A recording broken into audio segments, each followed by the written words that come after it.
Hey, this is Favor here from Talent Brand. You probably noticed from my voice that, this voice is a bit different. So I'm trying to recover from cold. But yes, I'm determined I'm going to share this. So 7 things to avoid in marketing when you're promoting your products or services online. And the number 1 thing is trying to sell without doing your homework.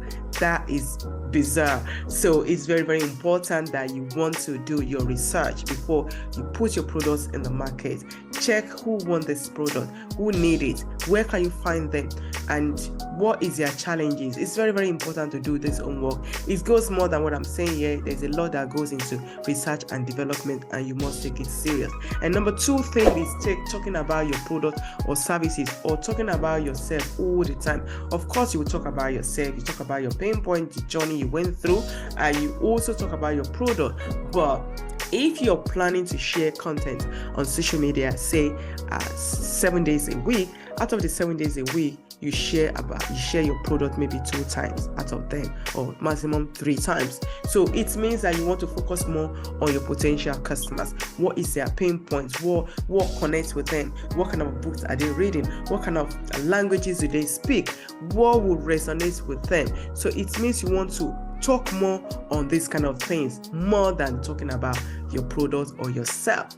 And number 3 thing is believing that your product is for everyone. Okay, so this is very, very common, and I see it a lot of time, and this is one of the areas that I specialize in, helping my client to niche down rather than trying to serve everybody, serving all women. What about niching down to focus on age 25 to 35? What about focusing on Black women in mid-50s, something like that? What about women with diabetes? What about niching down that way, so that you're very, very specific, and once you mention your audience, they know themselves. There's no ambiguity there. It's very, very clear and concise, and that way you can stand tall in the market. You become like a big fish in a small pond, and that's where you want to be. And number 4 thing is pressurizing potential customers. And this is the thing: when you throw your wide, your net wild, in the water, to catch the fish, that is when you see that your message is lost. People don't know what you actually specializes in, and you now have to start pressurizing people to buy from you. But when you know your potential clients and they know that you are the perfect match for them, you don't need to pressurize. This sales should come naturally. When you have to pressurize them, putting pressure on people to buy, it means they can't see value in what you're selling to them, and there's a problem there. So number 5 thing is blaming or not listening to your customers. This is very, very important, and this is part of research as well. It means that research is ongoing, not just when you're about to start your business or launch a new product or services. You want to continue to ask questions from your customers, from your clients. What else do you think I can do better? What can I improve on? Based on this feedback, if it's a reasonable feedback, you need to use that, incorporate that into your services or products, and ensuring that you're giving your customer what they actually want and need. And number 6 is directly putting down your competitors, your competitors' products or services. Gosh, I don't know how, but people still do this. You don't need to do that, because it just shows that you don't have that confidence in what you sell. If you have confidence in what you promote, what you sell, you don't need to bring another person's products down, because you're unique in your own way. You're unique in what you're offering. If your product is unique on its own, people will see it.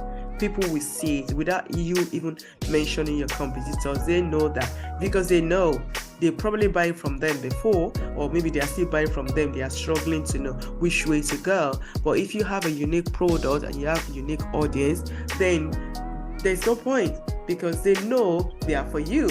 So no need to mention or putting down your competitors. Number 7, and the last one, is making exaggeration or claim that your products or services is the best.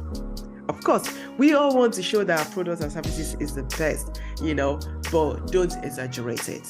Say it as it is. In fact, under promise and over deliver. That is the best way to go.